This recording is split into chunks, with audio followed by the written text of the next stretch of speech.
Imagine discovering a device so advanced, so mechanically complex, that it looks like it belongs in the Renaissance. But it was built more than 2,000 years ago. In 1901, divers exploring a shipwreck near the small Greek island of Antikythera pulled from the sea a corroded lump of bronze. At first glance, it looked like nothing, but inside that lump was the world's first known computer. This is the story of the Antikythera Mechanism, a machine so advanced that historians once refused to believe it was real. How could ancient engineers create a device capable of predicting eclipses, tracking planets, and modeling the cosmos? Over 1,000 years before similar technology appeared again. And more importantly, what else did we lose? In 1900, sponge divers sheltering from a storm stumbled upon an ancient shipwreck off the coast of Antikythera. When archaeologists excavated the site, they recovered statues, coins, jewelry, and one strange object, a bronze fragment filled with gears. It was heavily corroded. At first, it was dismissed as debris, but when researchers examined it more closely, they found something astonishing. Interlocking gear wheels, precision-cut teeth, intricate mechanical engineering. Nothing like this was supposed to exist in 100 BCE. For decades, the mechanism remained a mystery. Then in the 1950s, physicist Derek de Solla Price began studying it with X-rays. Later, advanced CT scans revealed its true complexity. Inside were at least 30 bronze gears. Some were smaller than a coin. Others were stacked in layered systems. The device worked using a hand crank. Turn the crank, and the gears would rotate to simulate the movements of the sun, the moon, and possibly the 5 known planets of the ancient world: Mercury, Venus, Mars, Jupiter, Saturn.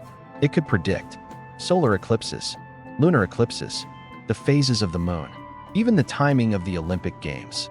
This was not a simple tool. It was an analog computer. The mechanism dates to roughly 100 BCE, during the height of Hellenistic Greece. This was the era of Archimedes, a mathematical genius who built war machines and mechanical devices centuries ahead of his time. Some scholars believe the mechanism may have been inspired by his work, or by the scientific tradition of the island of Rhodes, known for its astronomers and engineers. But here's the problem. No other device like it has ever been found from that time. Not one. It's as if this technology appeared and then vanished. For over 1,000 years, no civilization built anything comparable. Mechanical clocks wouldn't emerge in Europe until the 14th century. So what happened? Some historians believe the knowledge wasn't unique, just rare. The ancient Mediterranean world was full of innovation. The great centers of learning like Alexandria housed scholars who studied astronomy, mathematics, and engineering. But wars, fires, and political collapse may have erased much of that knowledge. When the Roman Empire fell, when libraries were destroyed, when trade networks collapsed, perhaps devices like the Antikythera Mechanism were simply forgotten or melted down. Bronze was valuable, and history often survives only by accident. The Antikythera Mechanism forces us to rethink ancient intelligence. We often imagine technological progress as a straight line, primitive past, advanced present. But history is not linear. It rises, it falls. Knowledge can be lost. The ancient Greeks understood planetary cycles with stunning precision. They built a machine to model the universe itself. And then, the world forgot how. Today, the original fragments are displayed in the National Archaeological Museum in Athens.